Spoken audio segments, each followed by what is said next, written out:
Hey guys, I'm kind of wondering if you hear that in the background or not. So that's my niece crying in the background, my mom leaving the restroom, and my dog at the door. So if you can hear all of that, I apologize. If you continue to hear it throughout this video, I will be pausing the video every now and then. It'll be fine for you, but for me, I'll be pausing every now and then. In case if stuff gets too loud so that the video's better for you guys. Sorry, I'm gonna pause it right now, actually. Hold up. Sorry, I think my sister's talking now. Okay. Again, as I was saying, I apologize for any noise you may hear in the background. I'll do my best to make this a pretty straightforward video to where you can hear me reading, of course, if that's what you're here for, which I'm hoping so because that's what we're doing today. All right, so as you guys may remember, we're reading our novel, the next novel in our channel today, guys. So I'm so excited. I have been waiting all week, well, ever since I got this book, to read it. And I decided to wait for you guys because I like reading them along with you. So I have not read any of this book besides the back cover because this is my fourth take trying to do this video. So I gave you guys some hints on what this novel was going to be about. My last hint was me saying that it is a continuation of a book we've read before. I hope you made your predictions, and I'm going to show you the book that I'm talking about right now. The first one we read, it was Onward. So the first novel we ever read on this channel was Onward, and the second novel we're going to read is a continuation of this story. So I'm really excited to read it with you guys. I'm not sure if you guys ever wonder about the aftermath of a video of an adventure you've read or, watched. Have you ever wondered, how do people just go on, living without actually questioning why these events happen in the first place? Because I'm sure everyone has some questions about why the high school got broken apart and turned into a huge dragon and just magically put back together. I'm sure someone's going to question that. So I thought the next book we can read is someone asking those questions. So this book is Onward, The Search for the Phoenix Gem, and In-Questigation. So this book actually follows the story of after Barley and Ian, get to see their dad one last time using the Phoenix Gem, and how afterward they fixed up the school again after the curse was let out. So this is the aftermath, and it actually is someone asking those questions we're always wondering. So I'm not sure if you guys remember, but there was a character in Onward named Sedalia, and she was one of the high schoolers that Ian was trying to be friends with. So it turns out she actually is one of the protagonists or the main characters of this book. So this is Sedalia. So the back says, Sedalia Brushthorn is an ordinary teenage elf. She goes to school, hangs out with her friends, and dreams of becoming a journalist. But the problem is, nothing exciting ever seems to happen in her town of New Mushroomton. Sedalia wonders if she'll ever get the chance to write a true investigative story. Then one day, a mysterious, monumental, and shockingly magical battle erupts at her high school, setting everything into chaos, and the whole event centers on two elf brothers, Barley and Ian Lightfoot. So Dahlia thinks this is her chance to finally write a real story, but there are so many questions. What caused this event?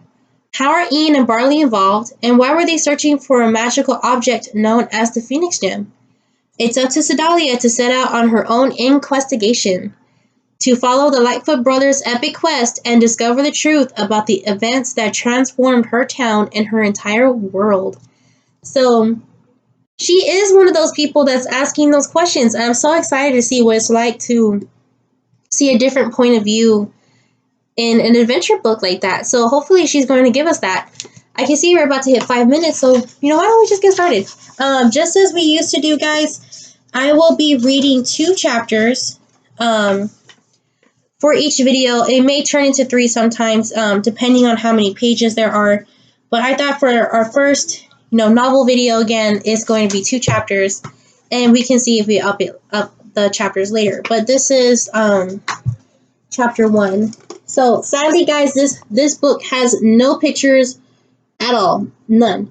So I apologize for that. It's mostly words, so I will show you every now and then the page that I'm reading, and I will read you the entire page, so you won't have to use, on the video itself. Right, so hopefully you guys enjoy this video. Again, this is the search for the Phoenix Gem and In-Questigation. Right, so chapter 1. It was bonkers, absolutely bonkers.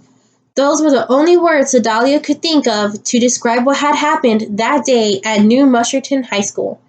Sedalia Brushthorn was a sophomore, that means a second year in high school, and she had a full course load. She was taking alchemy, realm history, and lots of other stuff that didn't really hold her interest. But then there was journalism. Journalism was her favorite. She had a nose for news. At least that's what her father said. She said she had the ears for it too. Elves like us have a keen sense of hearing. That'll make you the best reporter to get the inside scoop. Sedalia's hearing seemed average to her, but one thing of which she was certainly certain, she liked to say that a lot, certainly certain, was that she would have a career as a reporter one day.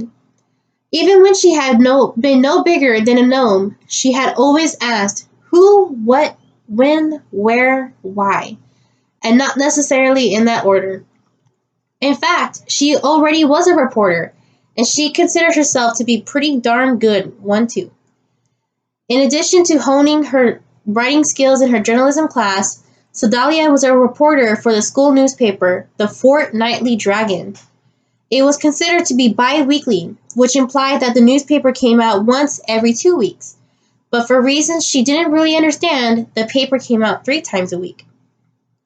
So that's kind of interesting. When Sedalia asked the journalism teacher, Mr. Nightdale, why that was, she laughed and said, "Who knows? It's a mystery, wrapped in an enigma, then placed inside a conundrum and baked in an oven at 350 degrees for 35 minutes.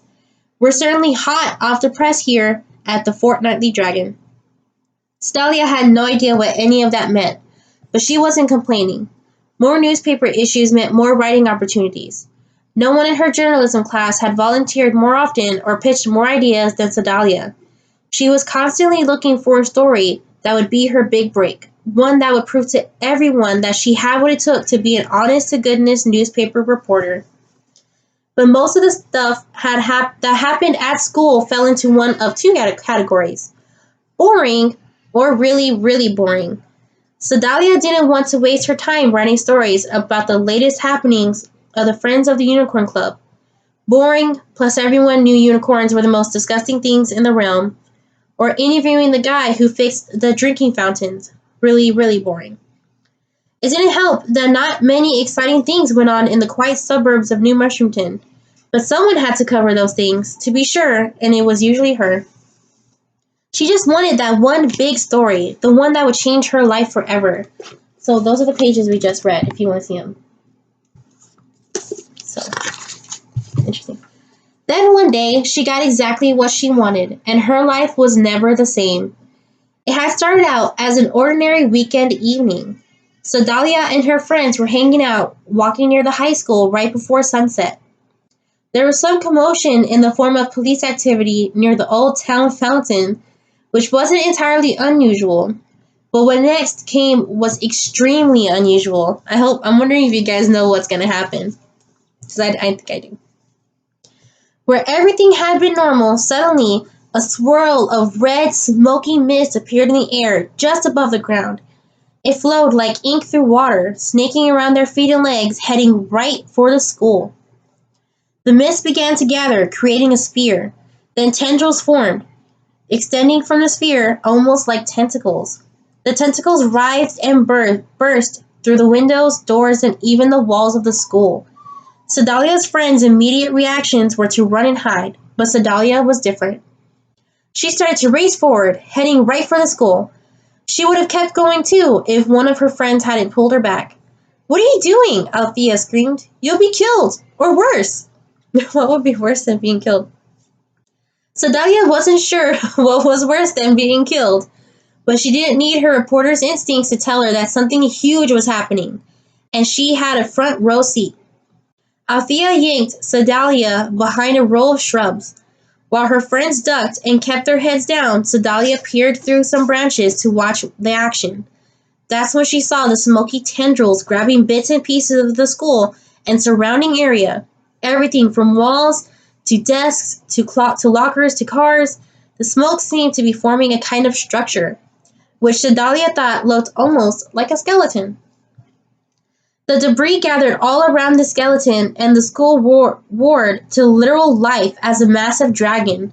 She didn't know whether to laugh or scream when she saw that the monster had the face of a goofy dragon mascot that had been painted on one of the walls of the school's gymnasium.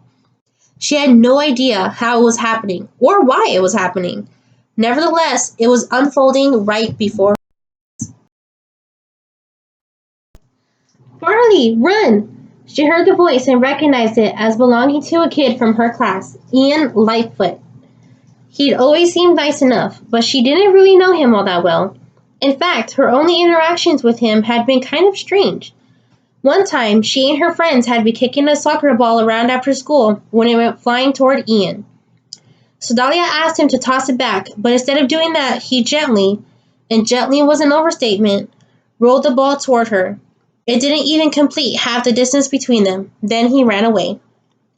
And just the other day, Ian had invited Sedalia and her friends to his birthday party. There was going to be cake at the party. Ian was very clear about that. But then his older brother Barley showed up in his beat-up purple van, Guinevere, and suddenly Ian was all kinds of embarrassed. Maybe. Suddenly, there was no party. Ian said it was a huge misunderstanding, as if inviting people to your house for a party could be a misunderstanding. Sedalia had also noticed that Ian had pink pen ink on his face, and after she pointed it out, he seemed to get even more embarrassed. He ran off right after that. The whole thing was pretty awkward. Oh, guys, I'm just thinking about reading the book, and I want to read it again. Sorry. But now Ian was calling out to his brother as the massive dragon took off in their direction, sorry. The beast was charging at Barley, who was obviously no match for a dragon. He'd be crushed for sure. Sedalia saw that Barley had something in his hands, and it looked like the dragon wanted it. I'm going to pause real quick, guys. Sorry, guys. Sedalia saw that Barley had something in his hands, and it looked like the dragon wanted it. Barley raised his hand and hurled whatever he had been holding in the opposite direction. The dragon immediately lost interest in Barley and went chasing after the object. This thing moved surprisingly fast for something so big, Sedalia thought. In no time, the dragon had covered the distance between Barley and the thrown object. But when the dragon recovered whatever it was, it looked furious. So I don't know if you guys remember, but he made it look like he threw the Phoenix Gem, but it was actually the brake light from Guinevere. Interesting how she's seeing it from the other way. With glaring eyes, the dragon turned to face Barley once more. It was easy to see that it didn't appreciate being tricked. The dragon decided the best way to express its displeasure was to breathe a mouthful of fire in Barley's direction. The flames scorched the ground, keeping Ian and Barley separated. Then the dragon hesitated for a moment as wings sprouted from the side of its body. They started to flap, lifting the dragon into the sky. It was heading closer and closer to Ian and Barley, and Sedalia wasn't sure if she could keep looking or not. But her reporter's instincts wouldn't allow her to turn away. Rather than run from danger, as most of the crowd was doing, Sedalia moved closer to it as she tried to get a better view. She thought she heard Althea shouting behind her, but her curiosity outweighed everything, and it was a good thing she stayed. Otherwise, she would have missed the Manticore. Because apparently it was that kind of day. Oh, so that was the end of chapter 1, guys. Sorry. So, I'm just remembering the story as I'm reading this, how we read it from the other perspective, Ian and Barley's. And I'm gonna pause real quick. Sorry guys, I had to pause. A lot of crying in the background and my brother screaming about his game. Right, so as I'm reading this, I'm kind of remembering reading Onward with you guys, and it's just so interesting seeing it from like a different perspective, like a outside viewer perspective, but more like someone who doesn't know the main story, because we know specific things that went on in this adventure, but Sedalia doesn't, because she's just a bystander who just happened to be there when the curse happened and the monster core came. She was just standing on the side with her friends, and suddenly there's a huge dragon who's attacking two people she knows. So it's pretty interesting seeing it from that perspective. So, I'm really enjoying this so far. So here's chapter 2, and we're going to get started reading that, guys. Alright, so Dahlia noticed two things about the Manticore right away. One, the Manticore was this weird bat, scorpion, lion creature. She looked like one of those mix and match games that include wild combinations of different bodies, heads, and tails. Sedalia didn't even know what to call the creature until a young centaur nearby pointed and shouted in awe, "It's the Manticore!" Sedalia made a note to herself to do more research later. 2. The Manticore was carrying a massive sword. She came swooping in and swiped at the dragon. The power of the hit completely knocked the beast on its side. Squinting her eyes, Sedalia could see there was someone riding atop the Manticore. It was an elf woman, but Sedalia didn't recognize her. She wondered if this was the boy's mom. How did she know that? That's interesting. The woman called out, "It's okay, boys. We'll take care of." Then the Manticore started wobbling midair, and the woman stopped saying whatever she had been trying to say. Sedalia watched as Ian and Barley ran away from the dragon, along the path the fire had burned on the ground. Suddenly, the Manticore flew toward the dragon and sliced it again.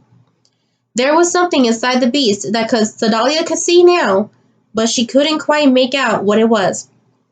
She guessed it was something vital to the dragon's very survival. She's very intuitive, and she knows more. She's perceptive. There you go. She can see things that no one else could really see. Interesting. While the battle raged, Sedalia noticed Ian and Barley at the top of a hill. Barley handed a long wooden staff to Ian. There appeared to be something bright and glowing at its tip, like a gem. Ian was saying something, but he was too far away and she couldn't make out the words. Then a bright beam of light erupted from the gem atop the staff. In the meantime, the dragon took flight and chased after the Manticore and her partner. They soared over the cliffs and the ocean and back toward land. The Manticore dragged her sword along the ground, kicking up dirt into the dragon's eyes. While it was temporarily blinded, she swooped back around and sliced off the dragon's wings one by one.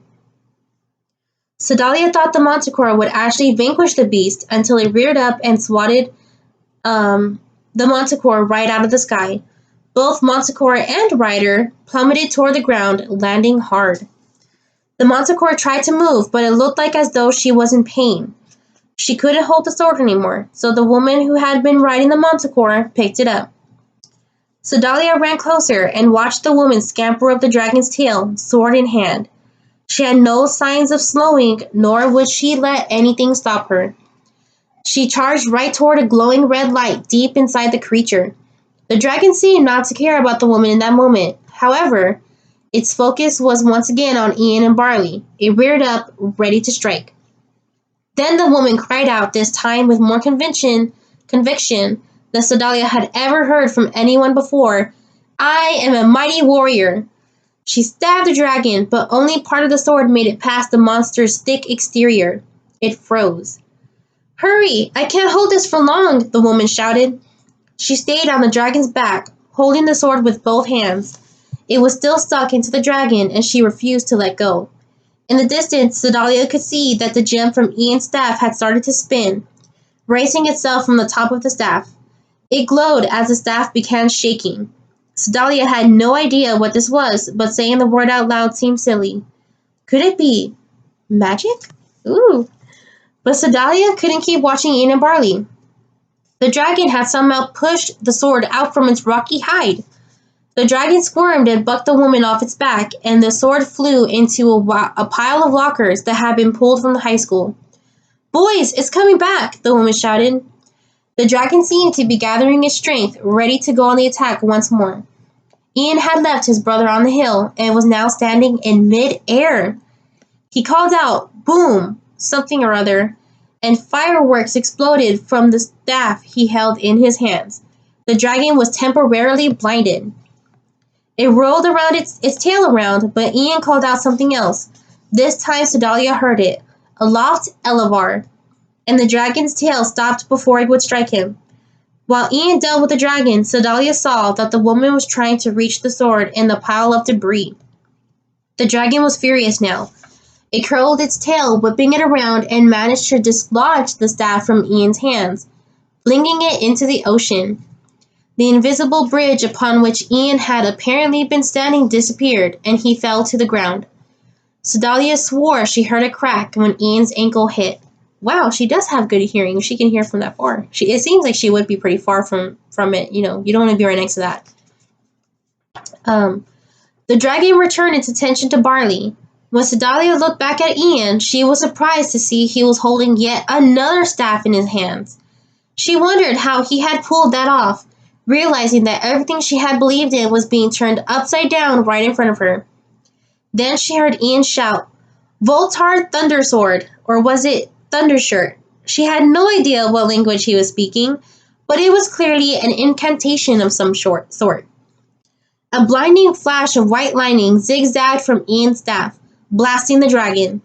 Bits and pieces of the school flew everywhere, revealing the glowing red sphere embedded within the dragon's chest. Sedalia looked for the woman once again and heard her call, "Ian!" She had regained the sword and now threw it toward the teenager. He caught the sword using magic, then sent it shooting toward the dragon's core. The dragon rose once more, but Ian drove the sword into the beast's center. It instantly exploded. Debris flew in every direction, and Sedalia was blown back by the force of the blast. When she got to her feet, the dragon was on the ground. Only, it wasn't a dragon anymore. It was just the rubble of New Musherton High School.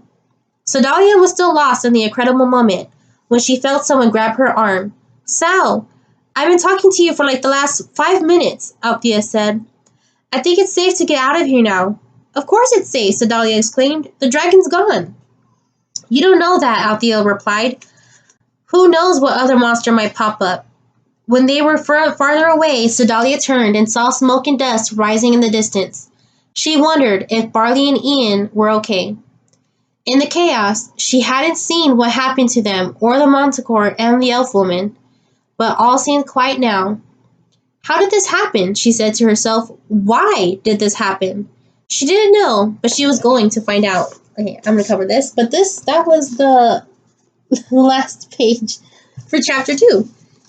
So, yeah, wow. So, it's interesting, guys, seeing that battle from a different perspective and seeing Sedalia, make those connections on her own was pretty interesting. Like, she actually said that she thought Ian was on an invisible bridge, which is funny because I think the spell that he used to say that was Bridgegar or something. Invisia Bridgegar, I think. I'll look for it as I'm talking to you guys. But yeah, it's just so interesting how we can see that battle that we read together in a different perspective and see what it might look like for someone who was just standing on the side watching. I kind of didn't really think, oh, wait, like someone might actually be watching this battle happen because it is in public. So it's really cool to have a book where we can read what someone was thinking as they saw something like that happening. Because I know if I was the one who was standing around and watching that, I might be asking the same questions. So I wonder, what do you guys think about Sedalia so far? She seems like a very intuitive and perceptive person. She seems to not have much fear, and she's very passionate about her job as a journalist. And she's able to pick up on things that no one else would be able to. Because I don't think we could know that, like, it's the center of that dragon could have been its weakness. You know, making that connection is pretty interesting, because I would have said that's at least the heart, but she said it was his weakness. So it's kind of interesting to see how she's making those connections. She's just a really interesting character. So I'm really excited to keep reading it. Did you see how thick this book is, guys? Let's see how many. I couldn't find the spell, but let's see how many chapters this book is. It is. I know it has an epilogue, so it's like the other book where it had one extra chapter that wasn't really called a chapter. So it's 22 chapters and the epilogue, so 23 total. So it's a pretty, big book, but as you can see, the words don't take up too much space on the page, and each chapter is about 8 to 9 pages usually. So we might be reading more than just 2 chapters each video. I can see we're running a little long still, but yeah, guys. So what do you think of Sedalia so far? What do you think about seeing this battle from a different perspective, and what do you think this book is going to be about? Because so far, all we've seen is just her helping us recall the battle. I'm kind of wondering, how does she get into contact again with Ian and Barley? How does she start asking those questions? And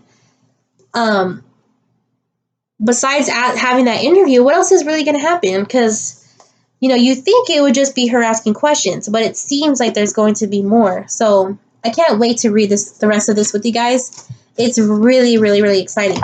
So hopefully you like this book, guys. I hope you're excited to see the continuation of this awesome book I read with you.